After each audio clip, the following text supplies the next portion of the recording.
and welcome to the Reparenting Daily podcast. In this podcast, we'll dive deep into reparenting, exploring all of the tools and resources that you'll need to help you along your journey. This podcast is divided into three sections. First is a daily reading. Second is a discussion on the reading followed by journal prompts. And the last section is a peaceful meditation for closing.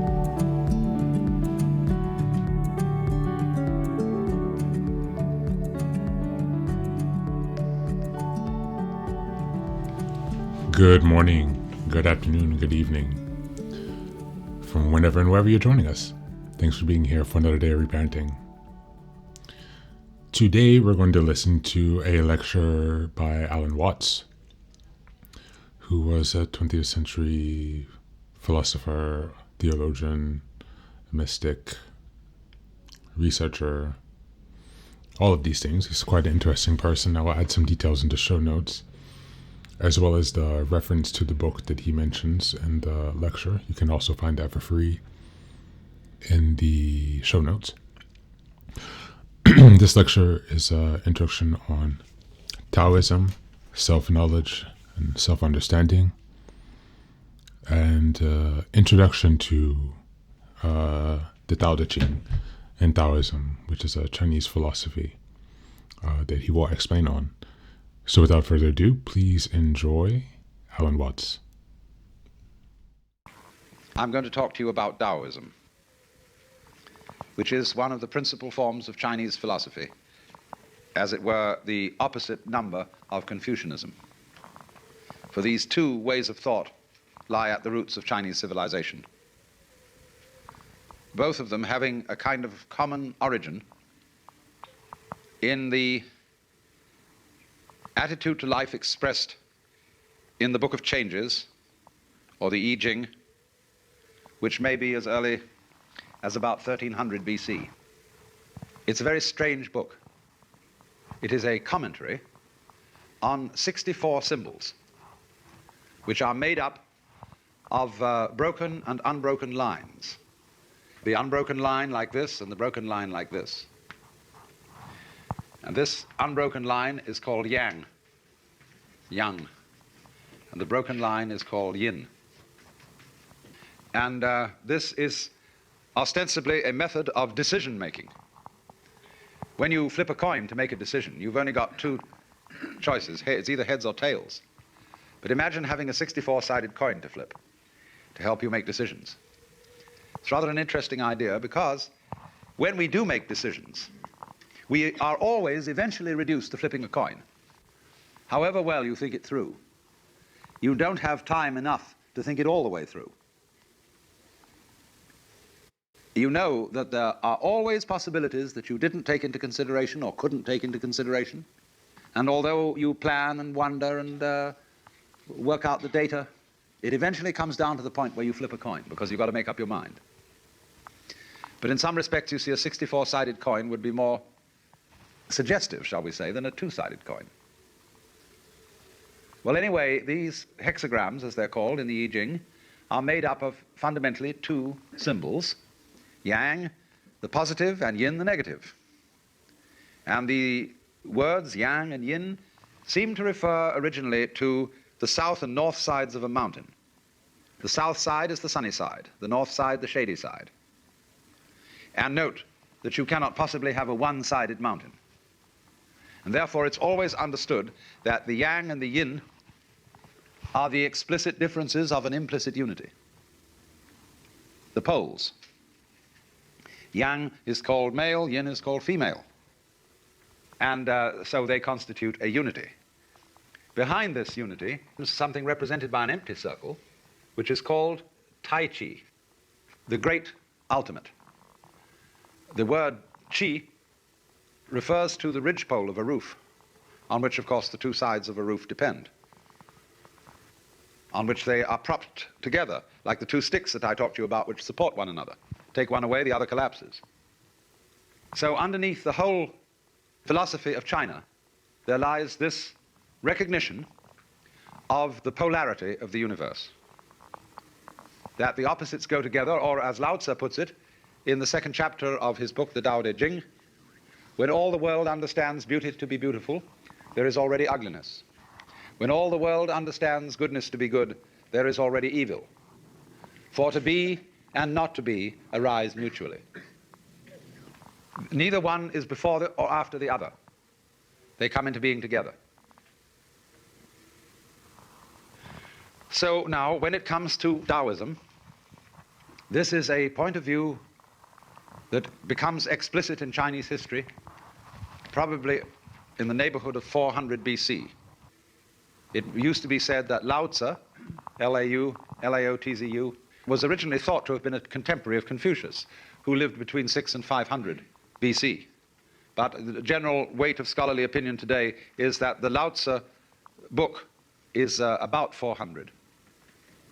And the book is called the Tao De Jing, because again, there's no apostrophe after the T, so it's pronounced De, and Jing, there is no apostrophe after the CH, so if there were, it would be pronounced Ching, but it's Jing, like a J.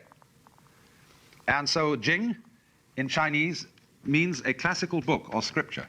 Tao is usually translated the way, but I would prefer to call it the course of nature.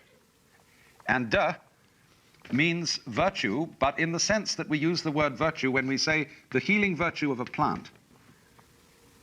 It has a magical connotation, or a connotation of power and peculiar skill, of Tao and De, and it is written by Lao Tzu, which means the old boy.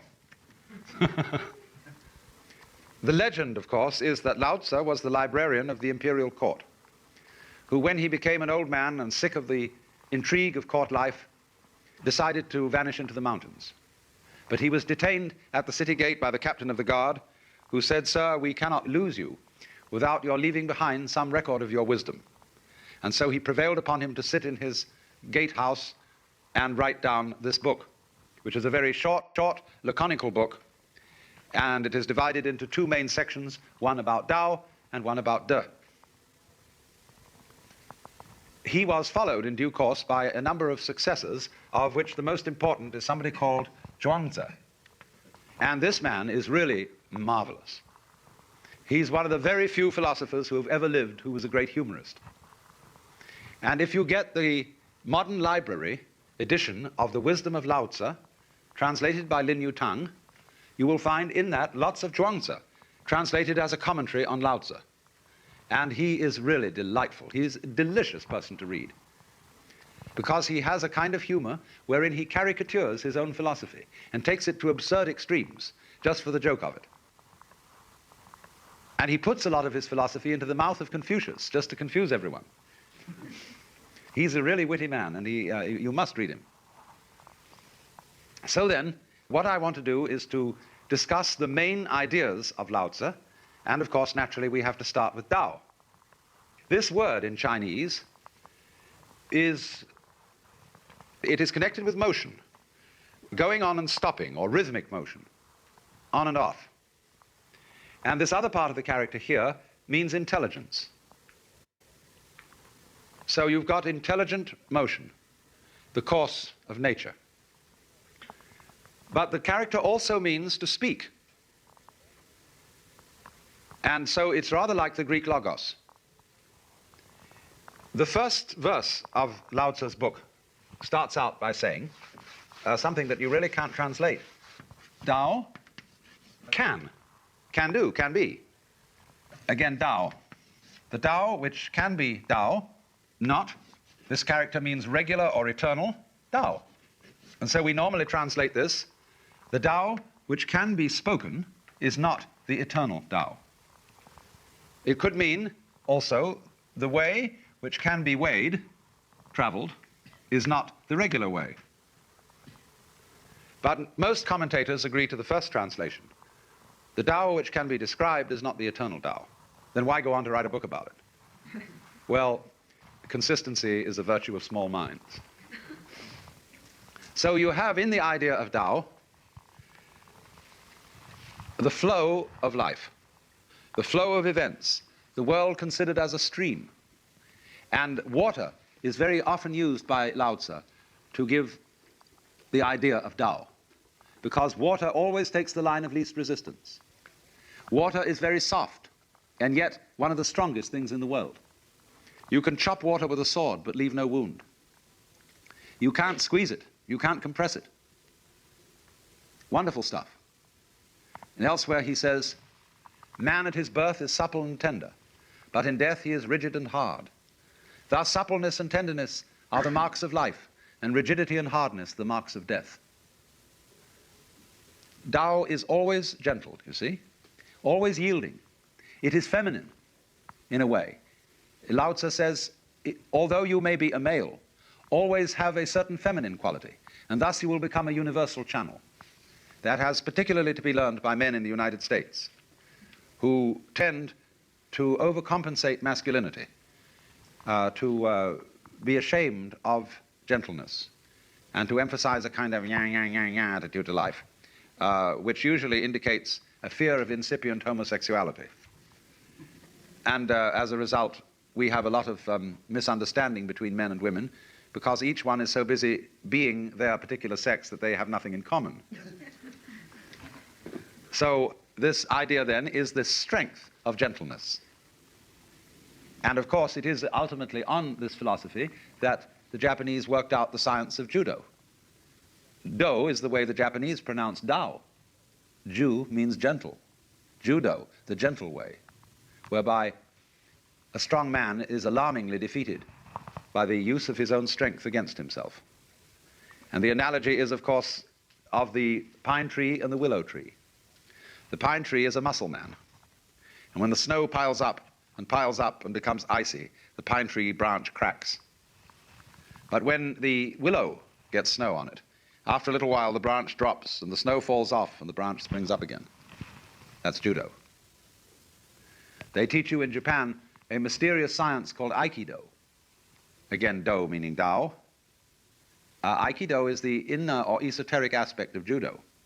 And they can teach you, for example, to hold out your arm in such a way that no one can bend it, however strong.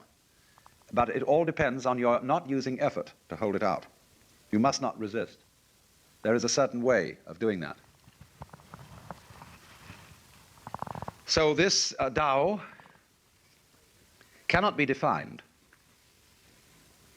That's basic. Just because it is the flow of nature, you can't capture it.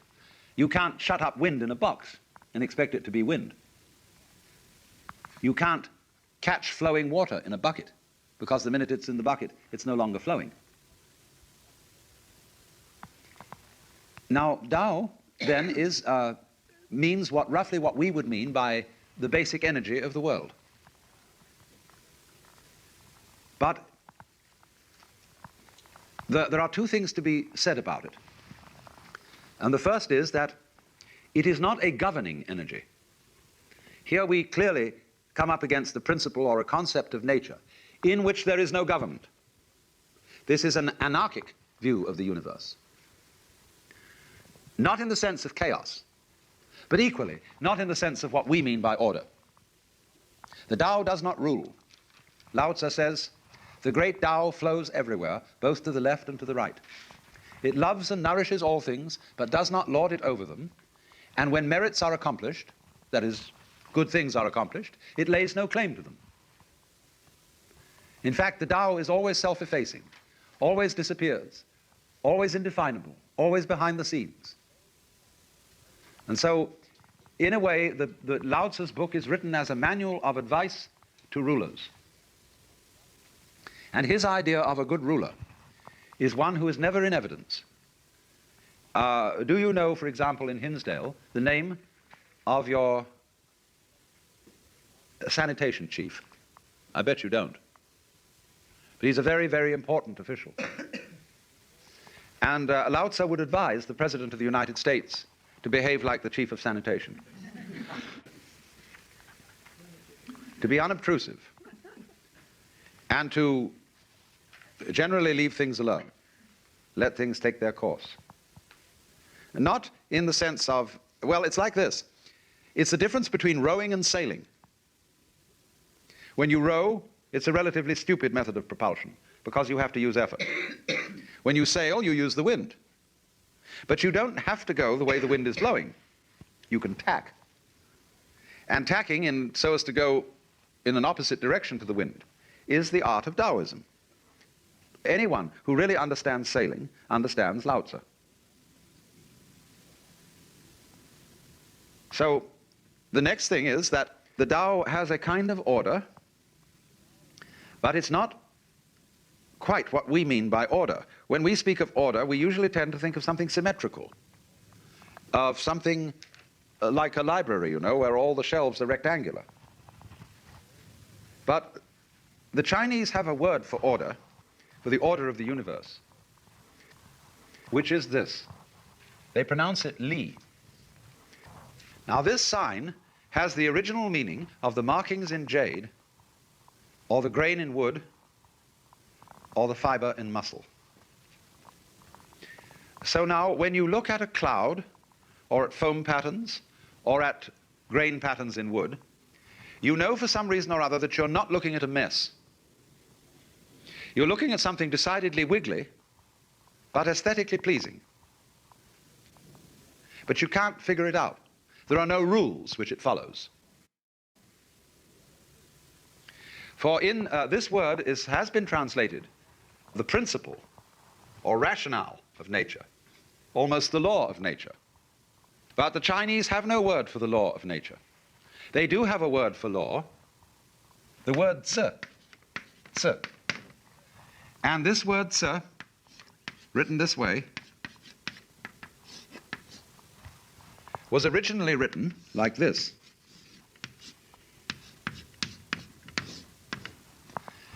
And that represented a cauldron, an iron cauldron, with a knife beside it for scratching on the cauldron. Because in very distant times, certain emperors had the laws of the land written on the sacrificial cauldrons to which the people brought offerings, so that when they offered the sacrifices, they could read the laws. But certain sages said you should never do that, because if you write the laws down, people will develop a litigious spirit, and they will always be yakking over what it means. And therefore lawyers will have to define them more carefully. And then other lawyers will drive a carriage with 6 horses right through that. And then other lawyers must again define the laws more carefully. And that's the state we're in today, where we are utterly hamstrung by law. So the Tao is described as being Wu Zi. Wu means is this character, non-legal. The Tao is non-legal in its nature, but it is this, it is Li, and that means orderly in a way that cannot be defined. Just like your own nervous system is certainly orderly, but nobody has been able to figure out the principle of it. But you know at once, without being able to say how, the difference between Li and rigidity and Li and mess, chaos. So what you might call the best way of translating Li into English is to call it organic pattern. That's what it is. But we don't really know what that is because we are it. We are organic pattern. And just as we can't bite our own teeth, we cannot define our own organization. We are it, and that's all we need to be, because the teeth don't need to bite themselves. A saw doesn't need to cut itself. The sun doesn't need to illuminate itself. So then this is the principle of Tao, but it is not law. If it were law, of course, the Tao which could be spoken would be the eternal Tao. But it can't be uttered.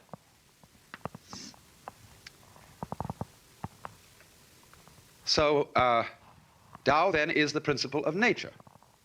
And in Chinese, nature is called really spontaneity. We use the word nature for the Chinese expression zi,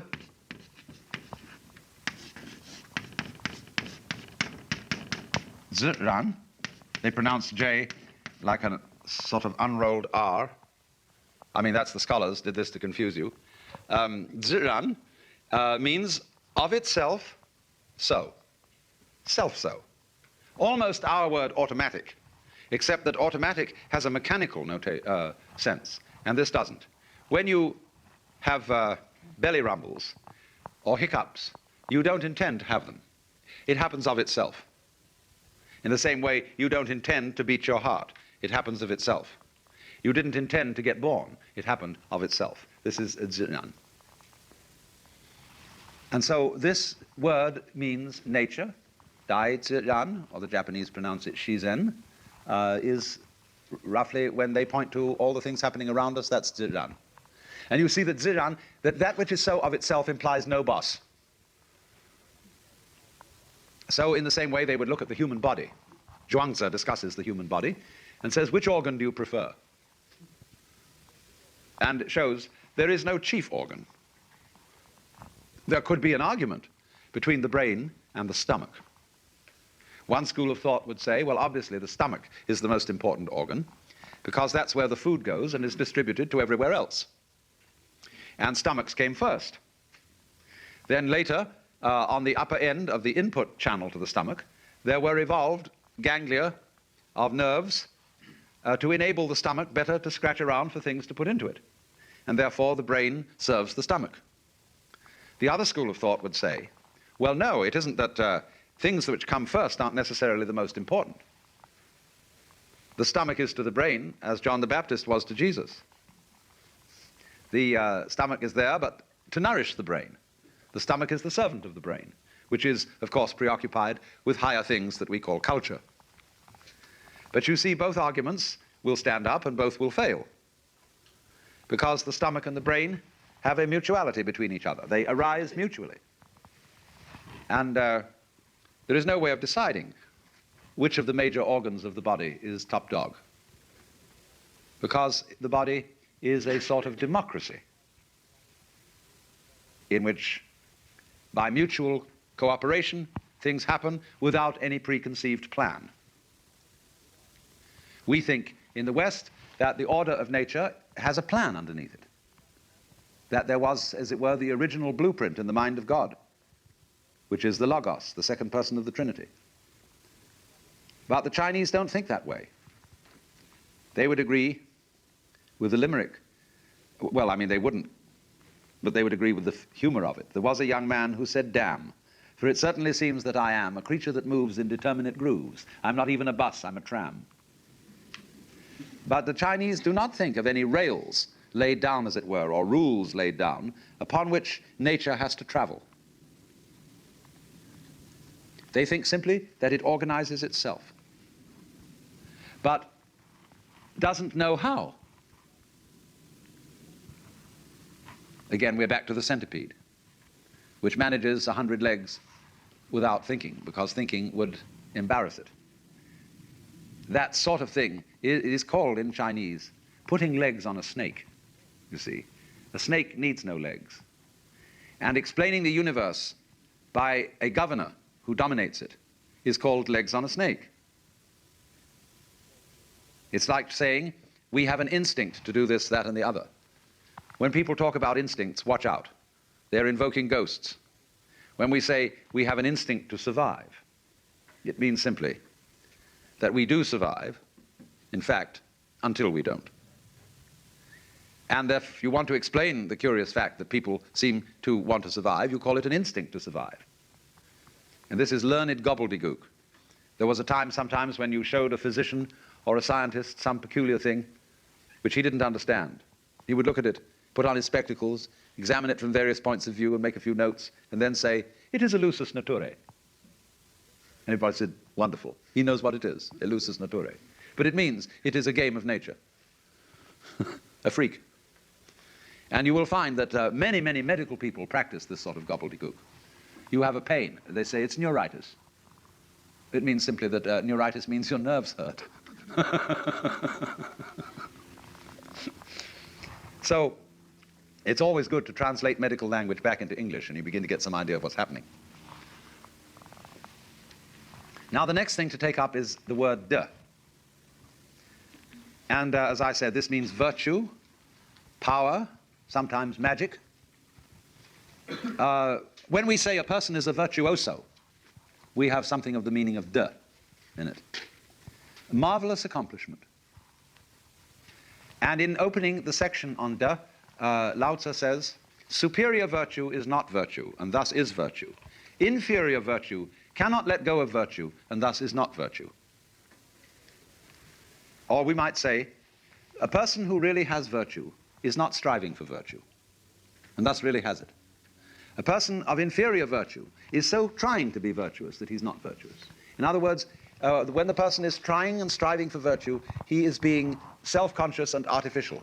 And we say, well, so-and-so is very good, but isn't he rather forced? Isn't he a bit phony? And it's so often the case that people who are reputedly very virtuous are very boring. You feel that sometimes people are so good that you are sitting on the edge of your chair in their presence, and that you can't relax with them or let your hair down, because they are full of judgment and disapproval, because they are always judging and disapproving of themselves. A really virtuous person doesn't show his virtue. He is like, well, there's a poem in Chinese which says, entering the forest, he doesn't disturb a blade of grass. Entering the water, he doesn't make a ripple. He looks very ordinary. And so his virtue can't be detected. He doesn't stink of virtue. So de, then, is the virtue of the great artist, say, or craftsman, who creates marvelous works of art, but always as if he was making no effort. And so we say of great art that it's artless, that it seems to come naturally, that he does it as if he were falling off a log. Now, of course, we know that it isn't that simple. But nevertheless, it does seem to be. So what everybody wants to know then is how to acquire that great naturalness in everything, so that we, in our human lives, manifest the Tao. Tao manifested through man is de. How do you do it? So the transitional word, which shows the way from to realize de in one's life,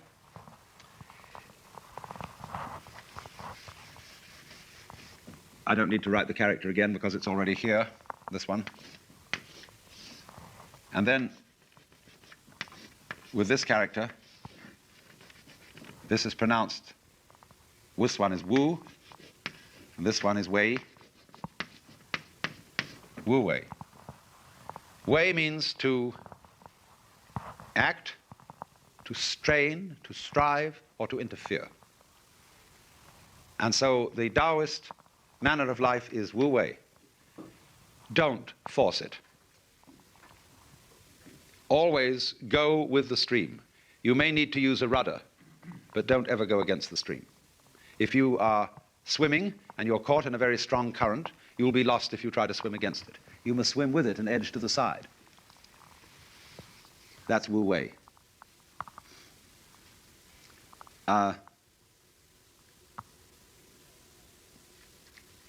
This has been very well understood, even by the samurai in Japan, who, when they became very great, real masters of swordsmanship, always found out and belonged to the no-sword school. Because the real master of the sword never uses one. There is a story that there were in Japan in ancient times 2 master swordsmiths. And there was a great debate as to which of them was the better. So some soldiers took a sword made by each master and decided to test them out. They first took a sword made by the man who, in general opinion, was perhaps a little inferior. And they went to a stream, and they dipped the sword in the stream with the edge of the blade facing upstream. They dropped a piece of paper on the stream.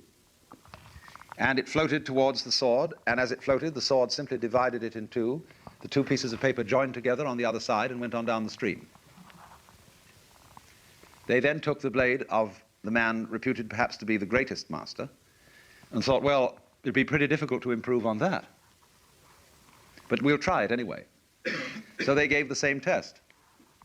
But as the piece of paper approached the sword, it moved over to one side. skirted it altogether and went on.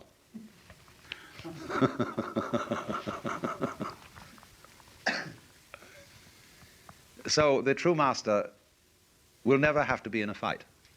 And for that reason, Aikido, as a athletic technique, is learning how to be unattackable, is to always avoid the fight. And so, however hard people strike at you, they will always be hitting the air.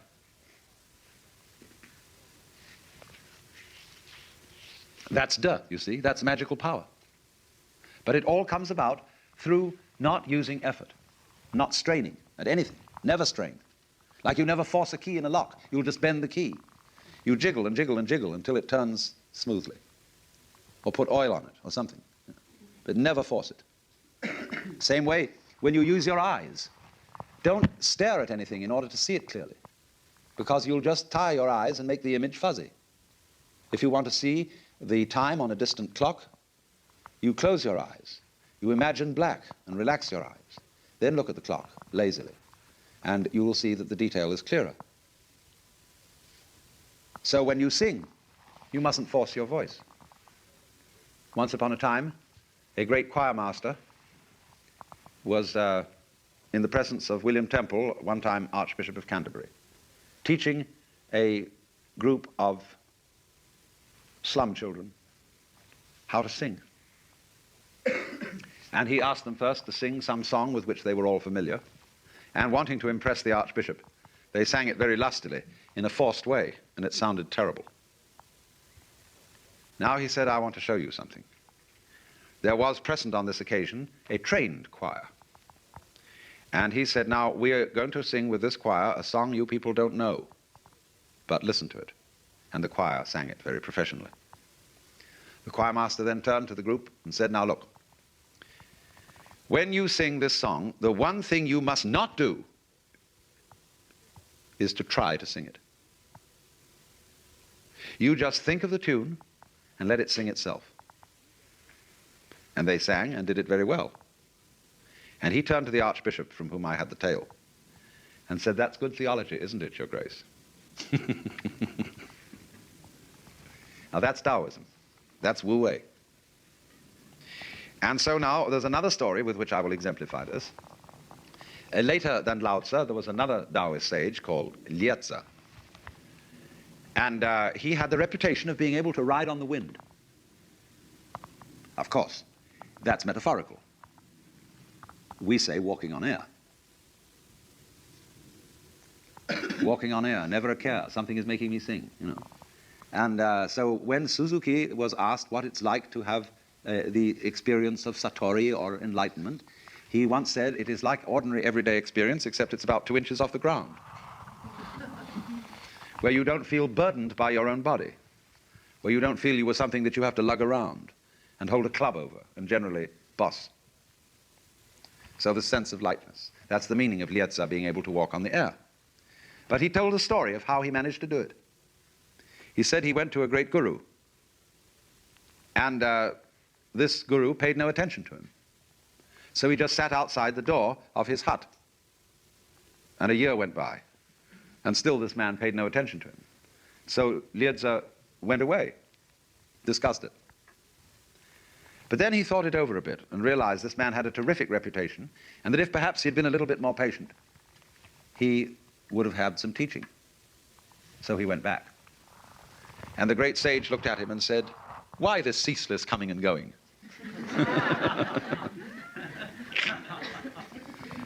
So he sat down again at the entrance of the hut, and for a further year attempted to control his mind in such a way as never to think of profit or loss or advantage or disadvantage.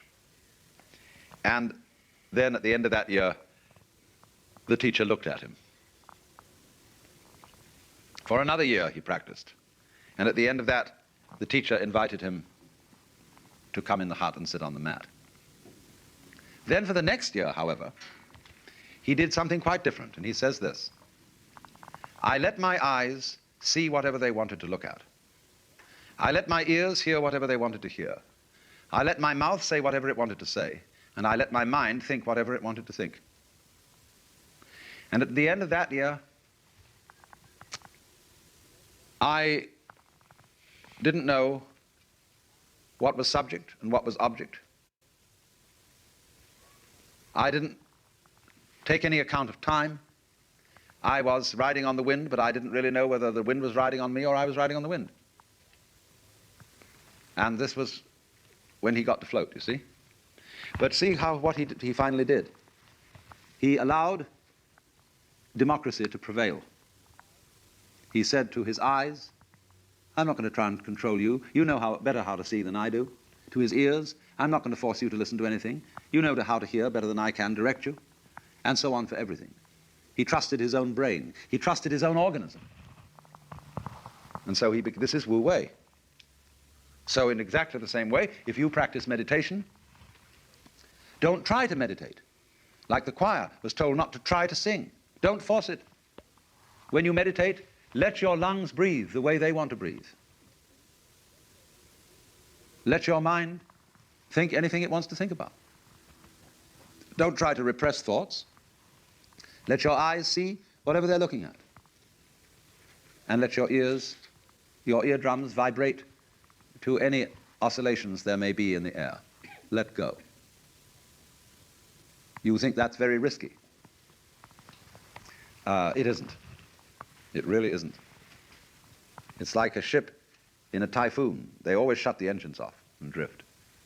Because if the propellers are going and the tail end of the ship is thrown up so as to be above the water level, the whole ship will vibrate and be shaken to pieces by those revolving propellers.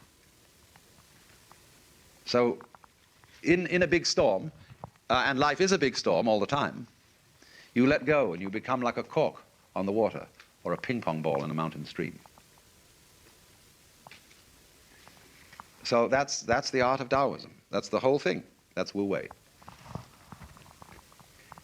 Zhuangzi has the funniest tales about this. He often says, people who are trying to help things along are a nuisance. The do-gooders. He has a conversation between Lao Tzu and Confucius, in which Confucius is prating about charity and duty to one's neighbor. And Lao Tzu says to him, this is nonsense. He is just binding things onto people, putting burdens on them with charity and duty to one's neighbor. He says to Confucius, look now at the universe. The trees grow upwards without exception.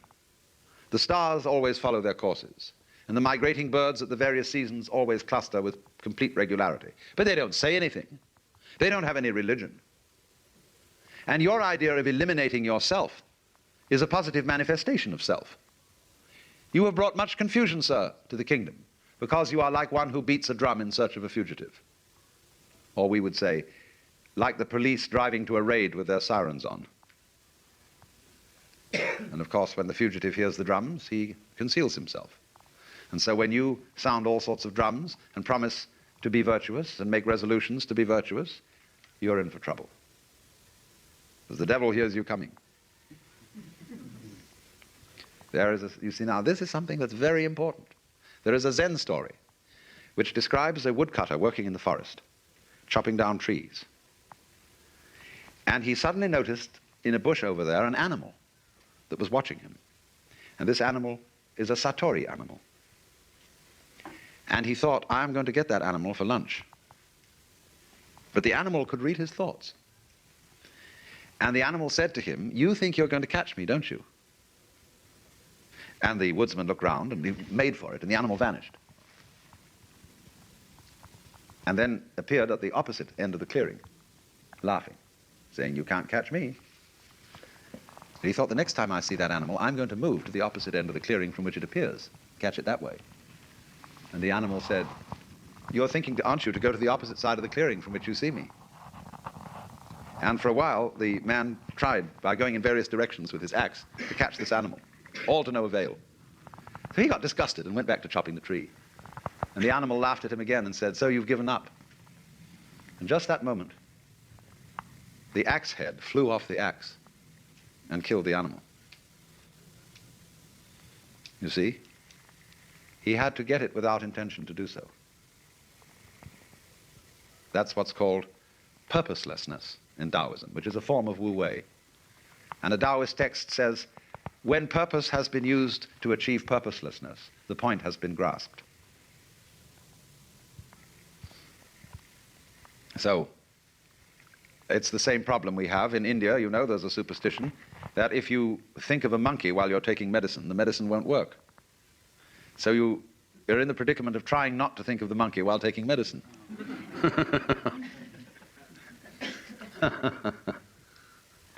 And that happens to us whenever we try to be natural. Everybody can see it's forced, it's faked. And so you think then, how can I be genuinely natural? How can I really flow with the course of nature? How can I let my mind think whatever it wants to think? Because the moment I start doing that, I realize I'm doing it with an ulterior motive. I'm trying to meditate. I'm trying to grow spiritually. And that ruins the whole thing. Well, when you've tried for a long time to get the right attitude, and you find that all the attitudes you get are phony ones, then you come to the realization there's nothing you can do about it. It really doesn't make any difference. And again, the principle that I've emphasized all along, you give up. And in so doing, gain the strength and energy that you were looking for. You see, it's like trying to live in the present. Gurdjieff used to set his students the exercise he called self-remembering. That is, constantly, all day long, be completely aware of what you're doing. Have your mind always on the immediate moment. Oh, and it's tough to do that. You get distracted all the time. Till one fine day you realize, to your astonishment, there is no way at all of having your mind anywhere else but in the present moment. Because even when you think about the past or the future, you're doing it now, aren't you? And that results in a very curious transformation of consciousness. You feel that the present moment is flowing along and carrying you with it all the time. Just like the flow of the Tao. The flow of the Tao is what we would call the flow of the present, see? And you're with it. There's no way of being anywhere else. The Zhongyong, the book called The Unwobbling Pivot, says, the Tao is that from which one cannot deviate. That from which one can deviate is not the Tao. Or to put it into the form of a Zen story, the master Joshu said to Nansen, what is the Tao? Nansen replied, your everyday mind is the Tao. Joshu asked, how do you get into accord with it? Nansen replied, when you try to accord, you deviate.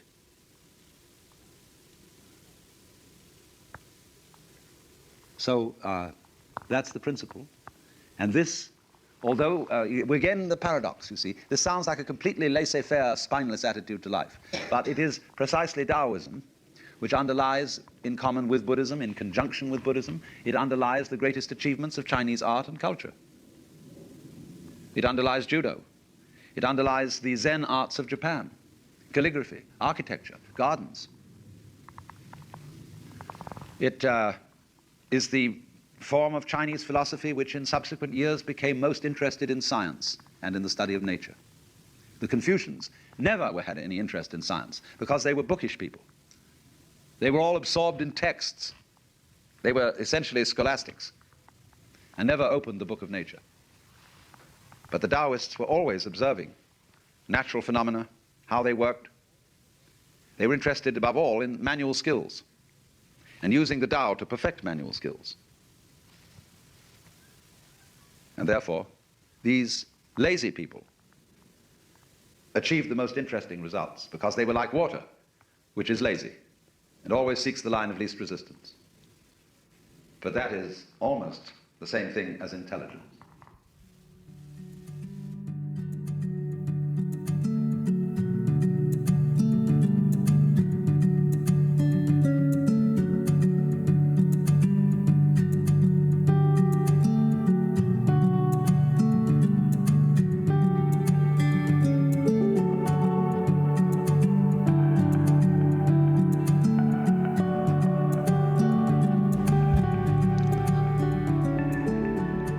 Welcome back after that very interesting and deep lecture by Alan Watts.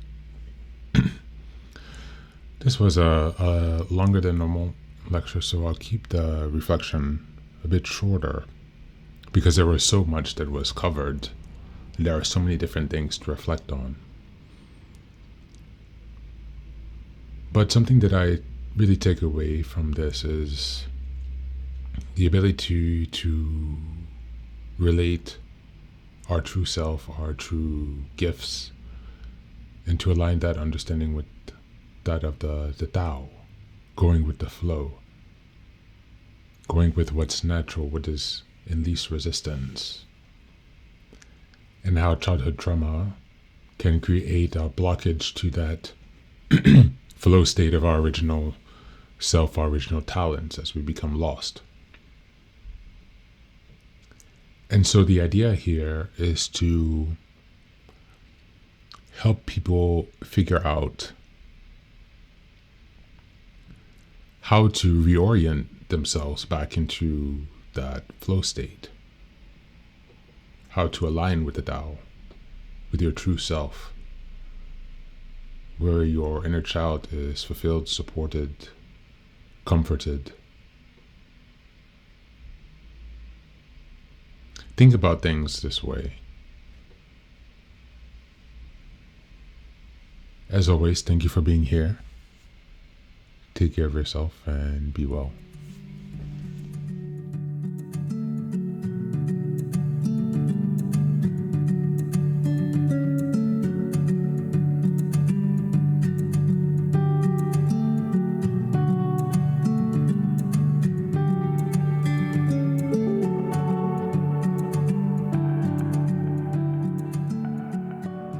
And now, let us move on to the final section, the meditation. This is an unguided meditation. I will simply provide some music and you can take some time to relax.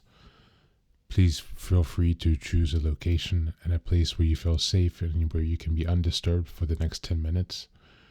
You can choose to be sitting down, standing, as you like, wherever you are most comfortable. Thank you for being here and enjoy the meditation.